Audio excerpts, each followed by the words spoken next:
여러분 저 유실물법부터 볼게요. 25페이지 유실물법. 자, 유실물을 습득하면 지체 없이 제출 반환해야 하나요? 아니면 7일 이내에 제출 반환해야 하나요? 이걸 헷갈리시는 분들이 많은데 지체 없이 저기 신속하게입니다. 신속하게. 7일 이내는 7일 내 반환 제출하지 않으면 이 습득자의 권리가 사라져 버려요. 그래서 7일 이내는 습득자의 권리를 따지는 그 기간이고 신속하게 죄송합니다. 신속하게 반환 제출해야 됩니다. 신속하게 반환 제출해야 되고 단 7일 이내에 반환 제출하지 않으면 권리가 상실해요. 그 다음에 그 보상금의 범위가 100분의 5 물건 가액의 100분의 5 이상 100분의 20 이하예요. 이것을 지급할 수 있단가요? 지급해야 한단가요? 지급해야 한답니다. 반드시 줍니다. 반드시. 그래서 길 가다가 뭐 주스면 그냥 뭐 가슴 졸이면서 인마이 포켓 할 이유가 없는 것이죠. 경찰 관서에다가 제출하고 그다음에 5에서 20, 5%에서 20% 사이 보상금 받으면 되는 겁니다. 그래서 5에서 20% 사이 보상금을 반드시 주게끔 돼 있어요. 달라고 하면. 자, 근데 그 범위가 100분의 5 이상 100분의 20 이하예요. 근데 이것을 뭐 헷갈리시는데 저는 그냥 SM520 옛날에 삼성차 중에 삼성 자동차 중에 SM520이라는 차가 있었거든요. 전 그냥 그거 연상하면 됐는데 요즘 저기 신세대 분들은 저 MZ세대 분들은 이 SM520이라는 차를 모르더라고요. 여러분 SM520이라는 차를 모르셔도 그냥 SM520이라는 차가 있었다. 그렇게 좀 하셔서 나올 때마다 그냥 SM520 이렇게 생각해 주세요. SM520 5%에서부터 20% 사이. 그래서 100분의 5 이상 100분의 20 이하. 그 밑에 당구장에 보상금은 물건을 반환한 후 1개월이 지나면 청구할 수 없습니다. 그래서 1개월 내 청구해야 됩니다.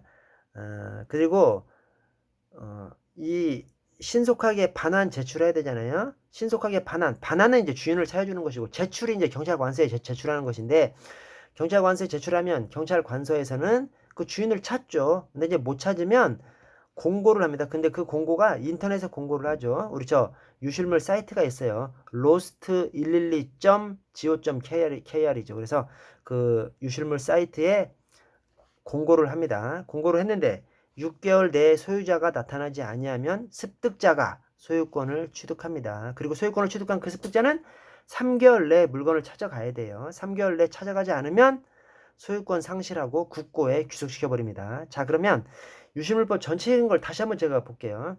자, 신속하게 반환 제출해야 돼요. 신속하게 반환 제출해야 되는데 반환은 원 주인한테 반환하는 것이고 이제 원 주인을 찾지 못하면 경찰 관서에 신속하게 제출해야 되는 것이고 그렇게 제출하면 경찰 관서에서 주인을 찾아줍니다. 근데 주인을 못 찾으면 인터넷에 공고를 하는 것이죠. lost112.go.kr에 얼마 동안 하여튼 하다가 6개월 동안 이 주인을 찾지 못하면 습득자가 권리를 취득해 버립니다.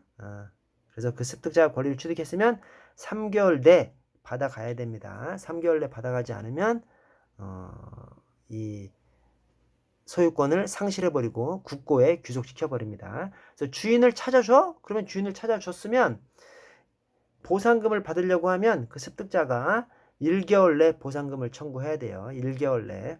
자, 실종 아동도로 넘어가겠습니다. 자, 실종 아동도. 실종 아동도에서 이제 용어가 이제 중요한데, 자, 아동등은 실종 당시 18세 미만 아동을 포함해서 그냥 아동에서 끝나지 않고 아동등이잖아요. 그래서 이 아동등이 18장치예요. 18장치. 그래서 실종 당시 18세 미만 또 장애인 또 치매 환자 합해서 18장치입니다. 18장치. 근데 뭐 실종 아동등은 그냥 이탈등 아동등이니까 이 아동등의 개념을 그냥 먹고 들어가는 것이고 이 아동등하고 비교하실 거지. 저 오른쪽 네 번째 칸에 가출인하고 비교하셔야 돼요. 자, 아동등은 실종 당시 18세 미만 아동을 포함합니다. 실종 당시예요. 실종 당시. 실종 당시라는 것은 없어질 당시죠. 즉 원인 행위를 따지는 거죠. 왜냐? 아동 등은 찾아야 되거든. 찾아야 되기 때문에 개념 정의에서부터 원인 행위를 따지는 겁니다. 실종 당시. 근데 가출인은 여러분 우리 가출인 발생하면 찾아요? 뭐 찾지 않습니다. 왜냐? 그 가출인이 이 아동 등 실종 아동 등에 해당하면 찾지만 가출인은 뭐 그냥 가출한 거지 뭐. 다만 어디서 발견되면 이제 통보는 해줍니다. 그래서 이 가출인은 뭐 우리가 엄청 찾지를 않아요. 그래서 가출인은 원인 행위를 따질 필요가 없기 때문에 그냥 신고 당시 보호자로부터 이탈된 18세 이상의 사람입니다. 그 바로 위에 가출인 위에 장기 실종 아동 등은 보호자로부터 신고를 접수한 지 48시간이 경과한 후에도 발견되지 않은 찾는 실종아동 등이에요. 그래서 장기 실종아동 등은 왜 실종아동 등인데 가출인이 아니라 아동 등을 포함하고 있는 장기 실종아동 등 왜 이탈한 지 또는 실종된 지가 아니라 접수한 지로 왜 따지죠? 이 장기 실종아동 등 개념은 이 실종아동 등이 딱 접수되면 열심히 48시간 동안 찾아보는 거예요. 근데 48시간 동안 찾지 못하면 진짜 일이 난 거지. 그래서 그때는 더 경찰력을 집중해서 더 수사를 열심히 해보려고 장기 실종 아동 등이라는 개념을 둔 겁니다. 근데 그때 48시간 지나면 이제 더 관심을 기울이려고 하는데 그때 48시간은 접수한 지지, 그죠? 딱 접수되면 48시간 찾아보고 못 찾으면 이제 관심을 더 기울이려고 하는 것이니까 그때는 원인행위가 아니라 접수한 지로부터 따질 수밖에 없는 거예요. 접수하면 일단 48시간 열심히 찾아보고 그때 그럼에도 못 찾았으면 장기 실종아동 등 개념으로 넘겨가지고 진짜 더 경찰력을 집중시키려고 하는 개념이기 때문에 접수한 지 48시간으로 밖에 할 수 없는 것이죠. 자, 주의하시고 자, 다시 왼쪽으로 와서 보호자를 보시면 이 보호자의 개념에 둘째 줄 괄호에 다만 보호시설의 장이나 또는 종사자는 제외됩니다. 왜냐? 이 보호시설의 장이나 종사자는 보호자를 찾아줄 의무가 있는 사람이에요. 그러니까 보호자는 아니지. 그죠? 보호시설의 장이나 종사자는 보호자를 찾아줘야 할 의무가 있는 사람이기 때문에 보호자가 보호자를 찾아줄 의무가 있는 말이 안 되잖아요. 그래서 보호자를 찾아줘야 할 의무가 있는 사람이지 보호자가 아닙니다. 자, 보호시설은 거기 중간쯤에 뭐 몇 호, 몇 조 몇 호에 따른 사회복지시설 그 뒤에 바로 끊어야죠. 끊었습니다. 자, 끊어서 그 앞에 사회복지시설은 인가받은 사회복지시설이고요. 그 뒤에 및 인가신고 등이 없이 즉 비인가시설. 그래서 인가시설, 비인가시설을 합합니다. 이 보호시설. 왜냐하면 이 보호시설에는 일정한 의무를 줍니다. 예를 들어서 경찰이나 공무원이 그 보호시설을 방문하면 그 협조해줄 그런 의무들이 있어요. 그것을 인가받은 시설만 협조해줘야 되고 비인가 시설은 협조해줄 의무가 없으면 이 지금 실종 아동 등 제대로 찾겠습니까? 실제로 실종 아동 등이 어디에 숨어 있을 가능성이 높아요? 인가 시설보다는 비인가 시설에 더 숨어 있을 가능성이 높죠. 그래서 비인가 시설도 보호 시설로 해놓고 각종 의무 다 지키도록 만들어 놓은 겁니다. 그래서 보호 시설 안에는 인가받은 사회복지시설 플러스 비인가 사회복지시설 다 포함되고요. 자, 오른쪽 발생지하고 발견지를 좀 구분하셔야 됩니다. 자, 먼저 발생지죠.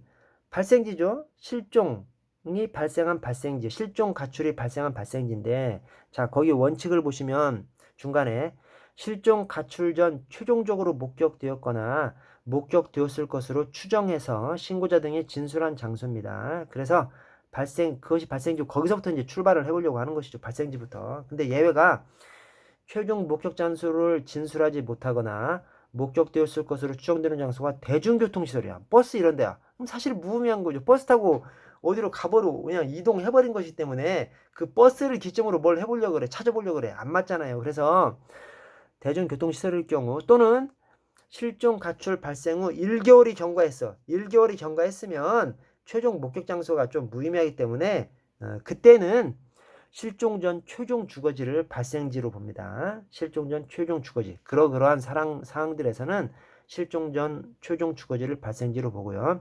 자, 그래 발견지. 이 발견지가 진짜 이름을 잘못 지었어요. 그래서 자, 발견지를 보시면 실종 아동 등 또는 가출인을 발견하여 보호 중인 장소가 발견지래요. 자, 근데 두 번째.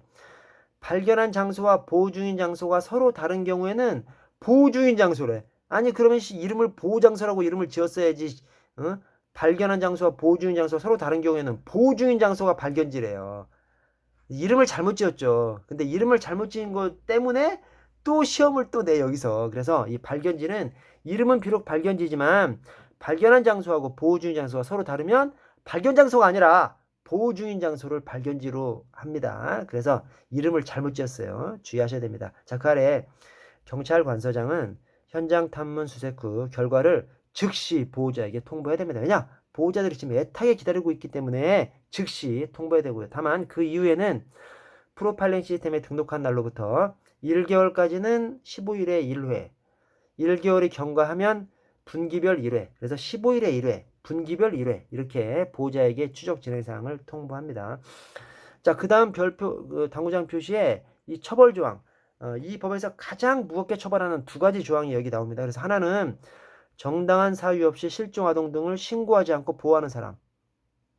아니, 실종아동 등을 발견했으면 신고해야지. 신고하지 않고 그냥 보호해요. 그냥 길 잃어버린 아이, 그냥 이 마음 착한 그 자식 없는 마음 착한 사람들이 그냥 길 잃어버린 아이 그냥 키워준대. 그게 마음 착한 거예요? 어디서 부모들이 애타게 기다리고 있을 텐데 그거를 뭐 키워주는 것이 마음 착한 것이 아니죠. 그래서 여러분 옛날에는 이런 일이 있었습니다. 옛날에는 뭐 아이를 못 낳는 집 앞에 누군가가 아기를 놓고 가면 뭐야 키우라고 하늘이 내리셨나 보다 하고 그냥 키우고 그랬었어요. 근데 사실 그것이 그 아이를 못 낳는 부부가 어디서 훔쳐왔는지 아니면 어디서 훔쳐온 사람한테 샀는 아이를 돈 주고 샀는지 어떻게 합니까? 그 아이 누군가 애타게 부모가 기다릴 수 있는 거죠. 근데 옛날에는 이게 그냥 유야무야 넘어갔다니까요. 근데 한 10여 년 전에 이런 조항이 처벌 조항이 들어왔습니다. 정당한 사유 없이 실종아동 등 신고하지 않고 보호하면 이 실종아동법에서 가장 무거운 처벌 5년 이하 5천만 원 이하 처벌하고요. 또 개인 위치 정보를 목적 외에 사용하면 가장 무겁게 5년 이하 5천만 원 이하로 처벌합니다. 이 두 가지가 이 법에서 가장 무겁게 처벌하는 것이고요. 그 아래 신고 의무가 있는 사람이 뭐 보호시설 종사자 등 신고 의무가 있는 사람이 실종 아동 등을 알고도 신고하지 않으면 이건 과태료 사항입니다. 200만 원 이하 과태료에 처합니다. 자, 그 아래 실종 아동 등 정보 시스템 입력 대상 및 보존 기간. 자, 입력 대상은 이 실종 아동 관련된 시스템이 내부망이 있고 외부망이 있어요. 내부망이 즉 우리 경찰관들만 볼 수 있는 망이 프로파일링 시스템이고 외부망이 인터넷 안전 드림입니다. 인터넷 안전 드림.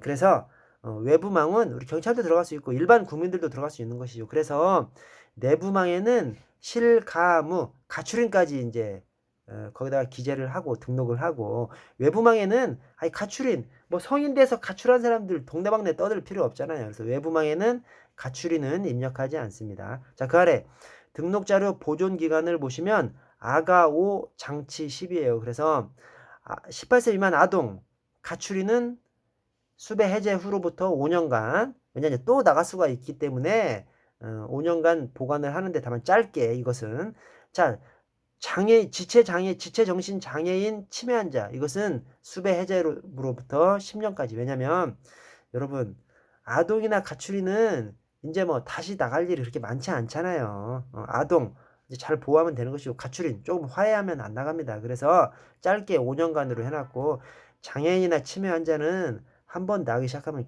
계속 나갑니다. 참 진짜 비극이죠, 비극. 그래서 이분들은 길게 10년간 이렇게 하게끔 해놨습니다. 자, 다음에 청소년 보호법을 보시면 자, 청소년 보호법은 크게 세 가지를 규정하고 있어요. 여기서 이제 두 가지만 제가 적어놨습니다만 이 크게 세 가지가 뭐냐면 자, 하나는 청소년 유해 행위를 규정해놓고 그 청소년 유해 행위를 하면 처벌합니다. 자, 또 하나 청소년 유해업소를 규정해놨어요. 청소년 유해업소가 그 두 번째 청소년 고용금지업소 또 청소년 출입고용금지업소 이 두 가지를 규정해놓고 그것을 어기면 또 처벌하는 것이 이 청소년 보호법이고요. 마지막으로 청소년 유해 약물 등을 규정해놨어요. 그래서 청소년 유해 약물 등 담배, 술, 담배 포함해서 청소년 유해 약물 등을 규정해놓고 그것을 청소년한테 판매하거나 뭐 이렇게 하면 처벌하는 조항을 둔 것이 청소년 보호법입니다. 그 세 가지입니다. 그래서 그 중에서 제가 두 가지를 정리를 해놨어요. 청소년 유해 행위. 청소년 유해 행위가 성접음, 장구학, 풍유차예요. 그래서 성접음, 성적 접대 행위, 유흥 접객 행위, 또 음란한 행위를 청소년한테 하게 하는 거. 또 장구학. 장애 기형을 관람시키는 거, 청소년의 장애나 기형을 관람시키는 거, 청소년한테 구걸시키는 거, 청소년을 학대하는 거, 또 풍유차, 혼숙 등 풍기문란하게 하는 거, 청소년을, 그다음에 청소년한테 손님을 유인하게 하는 행위를 하게 하는 거, 또 차 배달을 시키는 거, 외부에 차 배달을 시키는 겁니다. 이런 거 하면 처벌하는 것이 청소년 보호법입니다. 근데 여러분, 이 청소년 유해행위의 종류, 이 성접음, 장구학, 풍유차가 처벌 강도의 순위예요. 그래서 자, 중요한 것부터 제가 나열을 시켜놓은 겁니다. 그래서 성접음 10년 이하. 근데 그 중에서 제일 무거운 성적 접대 행위, 이 몸팔게 만드는 거잖아요. 이것은 1년 이상 10년 이하입니다. 그래서 나머지 두 개는 10년 이하. 맨 앞에 있는 성적 접대 행위는 1년 이상 10년 이하. 그 다음에 중간에 장구학은 5년 이하. 풍유차는 3년 이하 3천만 원 이하입니다. 그래서 이 성접음, 장구학, 풍유차가 청소년 유해행위의 종류이고 또 처벌 강도의 순서이다. 자, 그 아래 청소년 보호법상 청소년 유해업소를 보시면 출입고용 금지업소가 있고 고용 금지업소가 있습니다. 그래서 출입 고용 금지업소가 더 무거운, 더 좀 안 좋은 업체겠죠. 그래서 자, 고용만 금지되는 업소는 출입은 가능해요. 그래서 제가 그거를 암기문구를 일복사단 전장성 농업이 하고 청티 숙무기 호속합의 만피요 이렇게 두 가지로 잡아놨습니다. 먼저 일복사단 전장성 농업이는 우리 군대 가면 뭐 총싸움 많이 할 것 같은데 총싸움 별로 안 하고 맨날 노가다만 시켜요. 그래서 일복이 터지는 거죠, 군대 가면. 그래서 그걸 상상하시면 일복 사단 전장성 농업이 이렇게 좀 생각을 해주시고 연상을 해주시고, 자, 고용금지업소는 청티 숙모기. 이 어린애들은 누구 가 누구 이 가를 헷갈리잖아요. 그래서 청티 숙모기, 청티 입은 숙모가 호속합의, 호소하는 값이 만피우, 10,000원만 달라고 하는 거니까 청티 입은 숙모가 10,000원만 달라고 하는 겁니다. 그래서 청티 숙모기 호속합의 만피우 이렇게 생각을 해주시고, 자, 제가 암기문구를 딸 때 맨 앞쪽을 다 게임방으로 따놨어요. 게임 제공업. 근데 일로 시작하는 것이 일반 게임 제공업이고 청으로 시작하는 것이 청소년 게임 제공업이에요. 청소년 게임 제공업은 당연히 청소년 들어갈 수 있겠지. 그러니까 청소년 게임 제공업으로 시작하는 것이 출입 고용 금지업소가 아니라 고용만 금지되는 고용 금지업소겠죠. 그리고 일로 시작하는 일반 게임 제공업이 이게 성인 게임 제공업이에요. 이 게임 산업 진행하는 법률에서 성인 게임방 이름을 일반 게임 제공업이라고 지어놨어요. 그래서 일반 게임 제공업이 성인 게임 제공업이고 그것이 당연히 청소년 들어가면 안 되겠지. 그래서 청소년 출입 고용 금지 없습니다. 자, 그래서 일복사단 전장성 농업이 일반 게임 제공으로 시작하니까 청소년 출입 고용 금지 업소고, 그다음에 청티 숙목이 호속합의만 피요. 청소년 게임 제공업으로 시작하니까 청소년 출입은 가능하고 고용만 금지되는 고용 금지 없습니다. 자, 그리고 하나 이제 좀 주의해야 될 거예요. 거기 B가 양쪽에 다 있어요. 근데 위쪽에 있는 B, 중간에 비디오물 감상 시럽, 이게 비디오 방이죠. 비디오 방 청소년 못 들어갑니다. 그래서 비디오물 감상 시럽이 이 출입 고용 금지 업소고, 아래 비디오물 소극장업, 이게 그냥 일반 극장이라고 생각하세요. 일반 극장, 비디오물 소극장업. 그래서 이건 일반 극장이기 때문에 청소년 들어갈 수 있습니다. 그 두 가지 좀 비교를 해주시고, 자, 아래 이제 성매매 처벌법상 성매매하고 아청법상 청소년의 성을 사는 행위랑 비교를 해보겠습니다. 이쪽 성매매 처벌법상 성매매는 그냥 일반 성매매고, 아청법상 아청의 성을 사는 행위는 아청 성매매, 즉 청소년 성매매죠. 그래서 그냥 일반 성매매보다 아청 성매매가 더 자세하게 규정을 해놨겠지. 더 여러 가지 행위를 처벌하려고 더 자세하게 규정을 해놨습니다. 그래서 먼저 일반 성매매가 1년 이하 300만 원 이하예요. 근데 아청 성매매는 1년 이상 10년 이하, 또 2천만 원 이상 5천만 원 이하입니다. 그래서 한 10배 정도 됩니다. 10배 정도 돼요. 10배 정도 된다고 이렇게 생각을 해주시고요. 자, 그 다음에 그 행위가 일반 성매매는 불특정인을 상대로 이렇게 되어 있는데 아청 성매매는 그것이 없고요. 그 다음에 일반 성매매는 금품 재산상 이익, 이게 있어요. 근데 아청 성매매는 금품 재산상 이익 플러스 직무 편의 제공까지 들어갑니다. 그래서 아청 성매매는 금품 재산상 이익 행위가 아니고 직무 편의 제공만 했어도 하면서 그것도 이제 성매매의 대가로 보는 것이죠. 자, 그리고 일반 성매매는 그 행위가 성유입니다. 그래서 성교, 유사성교, 성교, 유사성교까지만 들어가요. 근데 아청법상 아청 성매매는 성유 플러스 접자까지 들어갑니다. 그래서 접촉 노출행위 또 자유행위까지 들어갑니다. 그래서 성유, 접자가 추가로 들어갑니다. 자, 오른쪽에 청소년 연령 기준을 보시면요. 청소년 연령 기준. 자, 청소년 기본법이 먼저 9세 이상 24세 이하예요. 그래서 여러분 이렇게 외워주시자. 자, 청기이사 소식고 아청연식고 여기까지만 외워주세요. 뭔 말이냐면 청기이사 청소년 기본법은 24세 이하, 물론 9세 이상이지만 24세 이하, 9세 이상 24세 이하. 그 다음에 소식고 소년법 소년업무 규칙은 19세 미만이고요. 아청이 아청법 청보법, 아청법 청보법. 아동복지법은 아니에요. 아동복지법은 18세 미만으로 갑니다. 아청법 청보법입니다. 아동 청소년의 성보호에 관한 법률, 그 다음에 청소년 보호법, 이것이 연 19세 미만이에요. 그래서 청기 이사 소식고, 이제 재산이 어떤 아이가 이사 가는데 재산이 소 한 마리하고 연밖에 없어요. 그래서 소는 이삿짐 센터 청기 이사 불러가지고 소를 싣고, 연은 자기가 그냥 싣고 이렇게 이제 가는 겁니다. 그걸 연상시켜 보시면 청기 이사 소식고, 아청 연식고. 그래서 청소년기본법 24세 이하, 그 다음에 소년법 소년업무 규칙 19세 미만, 아청법하고 청보법은 연 19세 미만입니다. 연 19세 미만이라는 것이 19세가 되는 1월 1일이 되면 다 청소년에서 벗어나 버리는 거예요. 그냥 연 19, 연으로 그냥 청소년에서 벗어나는 것이죠. 내 생일이 내 생일이 지나지 않았어도 그 연으로 그냥 청소년에서 벗어나는 것이 이 연 19세 미만입니다. 그리고 그 아래 아동복지법 18세 미만이고요. 또 게임산업진흥법, 영화 비디오물진흥법, 음악산업진흥법 다 18세 미만입니다. 대신 우리 게임방, 비디오방, 노래방을 관할하는 그 세 가지는 고등학생까지 포함해서 고등학생도 청소년이에요. 그러니까 저 19세 미만하고 연 19세 미만하고 그 다음에 이 세 가지 18세 미만 고등학생 포함하고 뭐 차이도 안 나. 오히려 더 반대가 되는 경우도 있어요. 그러니까 이 나이를 좀 통일을 시켜야 되는데 참 아쉬워요. 자, 그리고 그 아래 근로기준법상 고용금지를 보시면 15세 미만은 근로자로 사용할 수 없어요. 즉 15세 미만은 고용금지죠. 근데 15세 이상은 고용은 가능하지만 15세 이상 18세 미만은 고용은 가능한데 사업장에다가 연소자 증명서와 친권자 동의서를 비치하고 있어야 됩니다. 자, 15세 미만은 고용금지인데 13세 이상 15세 미만은 고용노동부 장관의 취직인허증을 가지고 있으면 근로자로 사용할 수 있습니다. 근데 이 고용노동부 장관이 발급 안 해주겠지. 그래서 특단의 경우에만 발급해준다고 합니다. 예컨대 장애를 가진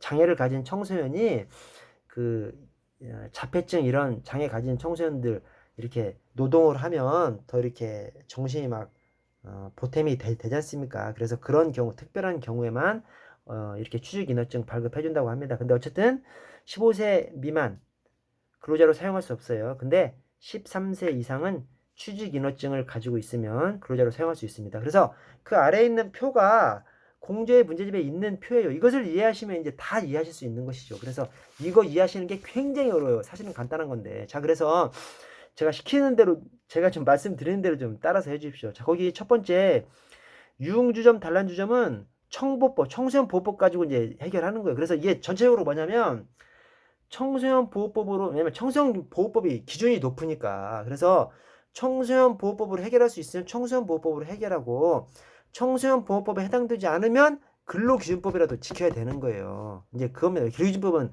기준이 낮으니까 근로기준법 사항이라도 지켜야 되는 겁니다. 그래서 자, 청소년 보호법, 이 유흥주점, 단란주점은 청소년 보호법을 적용하는 겁니다. 거기 옆에다가 청보법 이렇게 좀 적어주세요. 청보법. 그래서 청보법상 유흥주점, 단란주점이 청소년 출입 고용 금지업소거든요. 그래서 다 출입 고용이 다 금지되죠. 그래서 연 19세 미만, 19세 미만 출입 고용이 다 금지되는 거예요. 자, 일반 다방은 청소년 보호법 적용되지 않습니다. 그러나 근로기준법은 다 적용되기 때문에 근로기준법이라도 적용돼야 되는 거예요. 그래서 일반 다방 옆에다가 근로기준법이라고 좀 적어주세요. 근로기준법. 그래서 근로기준법상 자 15세 미만은 제한되는 거예요. 제한. 15세 미만 옆에 제한이라고 해주세요. 15세 미만 고용 제한이죠. 고용 제한. 그 앞에 일반 다방에 고용만 제한이라고 써 있잖아요. 그래서 15세 미만 제한이라고 써 주시고 대신 취직인허증 받은 13세 이상이지 않은 고용이 가능한 것이죠. 그 다음에 그 아래 18세 미만은 허용이라고 좀 적어주세요. 허용이라고 좀 적어주시고 허용되지만 연소자 증명서, 친권자 동의서를 비치해야 된다는 것이죠. 자, 그리고 그 아래 이제 일반 음식점으로 나오시면 일반 음식점은 이제 고용만 제한됩니다. 고용만. 근데 위쪽에 호속화는 그 옆에다가 청소년 보호법이라고 좀 적어주세요. 청소년 보호법, 청보법 적용되잖아요. 호속화는 청보법상 뭐야?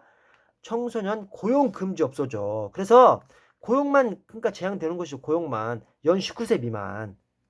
그래서 호속화 옆에다가 청보법 이렇게 적어놓으면 그냥 되는 겁니다. 그 다음에 그 아래 일반 식당은 근로기준법을 또 적어주세요. 근로기준법. 그래서 근로기준법은 이제 고용만 제한하는 것이니까 그래서 15세 미만 옆에는 제한이라고 좀 적어주시고 그 아래 18세 미만에는 허용이라고 좀 적어주세요. 그래서 위에 15세 미만은 제한되지. 근로기준법상 15세 미만은 무조건 이 고용할 수 없으니까. 근데 거기 해설이 취직인허증을 받은 13세 이상의 자는 고용이 가능한 것이고요. 그 아래 18세 미만은 허용되지만 연소자 증명서나 친권자 동의서를 비치해야 되는 것이죠. 15세 이상 18세 미만은 연소자 증명서 허용되지만 고용이 허용되지만 연소자 증명서 또는 친권자 동의서를 비치해야 되는 겁니다. 그래서 이렇게 제가 말씀드린 법을 딱 적어 놓으면 이제 해석이 가능해지실 거예요.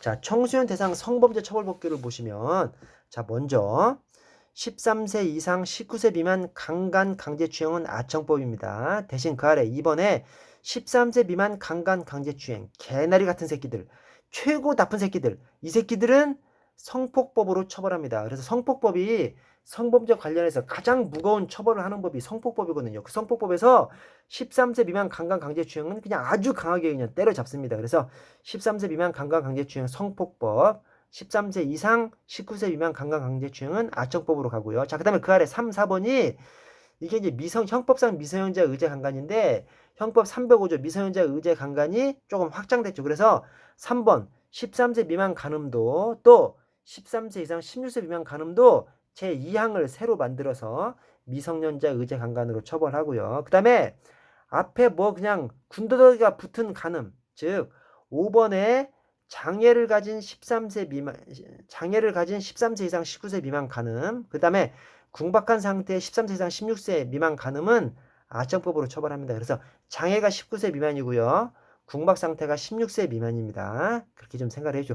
저 뒤에 당구장 표시로 19세 이상자라고 적어놓은 것은 이 범죄자가 19세 이상일 때만 처벌합니다. 그래서 강간 강제추행은 이렇게 19세 이상으로 범죄자를 제한하지 않고 강간 강제추행이 아닌 이 간음 같은 것들만 19세 이상으로 범죄자를 제한하는데 그것도 13세 미만한테 한 것은 이 19세 이상으로 제한하지 않고 13세 미만이 아닌 그것만 이 범죄자를 19세 이상자로 제한합니다. 자, 13번을 보시면 아청법상 미수범 처벌하는 거. 그래서 아청법은 성폭법에 비하면 굉장히 약하게 처벌하죠. 그래서 성폭법이 진짜 강하게 처벌하는 것이고 그래서 성폭법은 굉장히 강하게 처벌하기 때문에 미수까지 다 처벌하는 거예요. 그래서 성폭법 중에서 약한 것들만 미수범 처벌하지 않습니다. 그래서 성폭법에서는 미수범 처벌하지 않는 것을 이제 외우고요. 아청법은 대부분 미수범을 처벌하지 않아. 그런데 중요한 범죄들만 미수범을 처벌하는 거예요. 그래서 아청법에서는 중요한 범죄, 미수범 처벌하는 범죄만 외웁니다. 근데 아청법에서 미수범 처벌하는 범죄가 강강창매예요.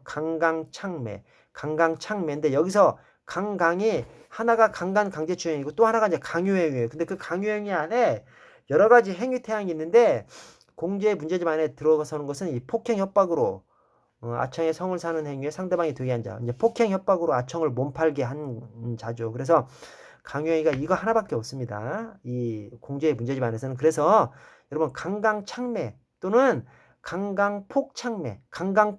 그래서 강요행위의 행위 태양에 폭행 협박 이게 들어가거든요. 그래서 강강폭창매 또는 강강창매, 강강폭창매 이렇게 생각해 주시고 여기서 하나 진짜 주의해야 될 것이 이 아청법은 대부분 미수범 처벌 안 한다니까요. 아청법이 원래 약하기 때문에 미수범 처벌 안 해요. 그러나 아청법 중에서 중요한 것만 미수범 처벌합니다. 그래서 이 아청법에서 미수범 처벌하는 강강창매의 매가 아청 성매매가 아니에요. 아청 성매매는 저 강요행위로 아청 성매매 중에서 아주 중요한 것들 폭행 협박으로 아청 성매매하게 한 자 이런 자들만 미수범 처벌하고 아청 성매매 그 자체는 미수범 처벌을 하지 않아요. 여기서 이 강강창매의 매는 아청 성매매가 아니라 아청 인신매매입니다. 아청 자체를 돈 받고 팔아넘기는 거예요. 아청 자체를 아청 성매매의 대상이 될 것을 알면서도 아청을 돈 받고 팔아넘긴 새끼들, 개나리 같은 새끼들, 그 새끼들만 이 미수범 처벌합니다. 그래서 여기서 말하는 아청 매매 행위는 아청 인신매매입니다. 아청 자체를 팔아먹는 거예요. 아청 성매매가 아니라 아청 성매매는 저 강요행위에서 폭행 협박으로 아청 성매매를 하게 한 자. 그래서 아청 성매매는 아청 성매매 관련해서 아주 나쁜 것들만 여기다 이제 강요행위로 넣어놓고 아청 성매매 그 자체는 미수범 처벌하지 않습니다. 자, 그래 성폭법으로 가보시면 먼저 1번에 성폭법은 굉장히 강한 처벌입니다. 그래서 성범죄 관련해서 가장 강하게 처벌하는 것이 이 성폭법이에요. 근데 그 성폭법 안에서 미수범을 불처벌하는 것이 이제 가장 약한 범죄들이죠. 그것이 공업똥침입니다. 제가 작년까지 공업침통으로 가르쳐 드렸는데 이게 처벌 순서대로 하면 처벌 강도, 처벌 형량의 순서대로 위에서부터 차례대로 하면 공업똥침이거든요. 그래서 원래 공업통침인데 공업통침으로 하면 잘 안 이어지니까 공업똥침 이렇게 좀 연결을 좀 시켜주세요. 그래서 공중밀집장소 추행, 그다음에 업무상 유력 추행, 그다음에 성적 목적 다중 이용 장소 침해, 그다음에 통신매체 이용 음란 이렇게가 미수범을 처벌하지 않는 이 성폭범죄에서는 가장 약한 것들입니다. 그리고 여기에서는 긴급체포가 불가한 것이 똥침이에요. 똥침. 맨 끝에 거. 공업똥침 중에서 뒤에 거 점차적으로 낮아지니까 공업똥침, 똥침. 긴급체포 불가한 것이 똥침. 똥침이 이제 가장 약한 처벌이기 때문에 그다음에 여기서 이제 성폭법에서 말하는 이제 특례가 영상물 촬영 보존의 특례가 있고요. 그다음에 증거 보존의 특례가 있는데 영상물 촬영 보존의 특례가 19세 미만 장애입니다. 그래서 19세 나이 기준이 19세이기 때문에 영상물 촬영 19세 미만. 그 다음에 증거보존이라는 것이 뭐죠?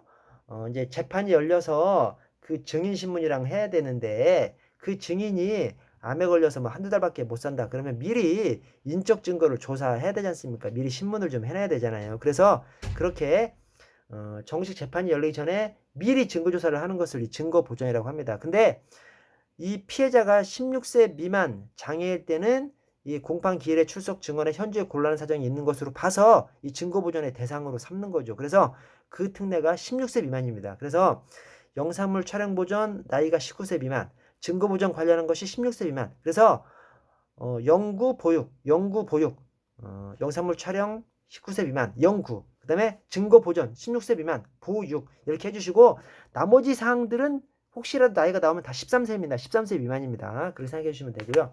자, 오른쪽 수사로 좀 넘어가 보시면 자, 수사의 필요성이 필혐조입니다.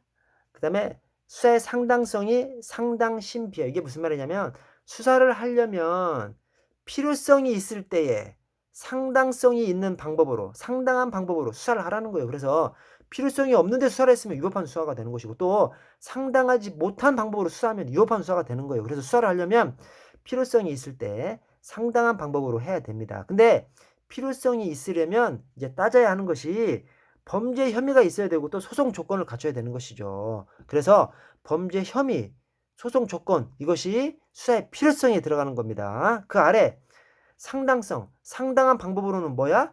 필요 원칙에 맞게끔 또 수사의 신의칙을 지켜서 그래서 수사의 비례 원칙과 수사의 신의칙이 상당성 원칙에 들어갑니다. 그래서 이 각자의 주소, 혐의, 소송 조건은 필요성 문제를 얘기하는 것이고 비례 원칙하고 수사의 신의칙은 상당성을 얘기하는 겁니다. 그래서 그 주소를 아셔야 돼요. 그래서 뭐 혐의하고 조건을 혐의하고 소송 조건을 상당성에다가 넣어놓으면 이제 틀린 지문이 됩니다. 상당성을 기술하면서 혐의하고 소송 조건을 서술하면 틀린 지문이 됩니다. 그래서 그것을 구분하셔야 되고요.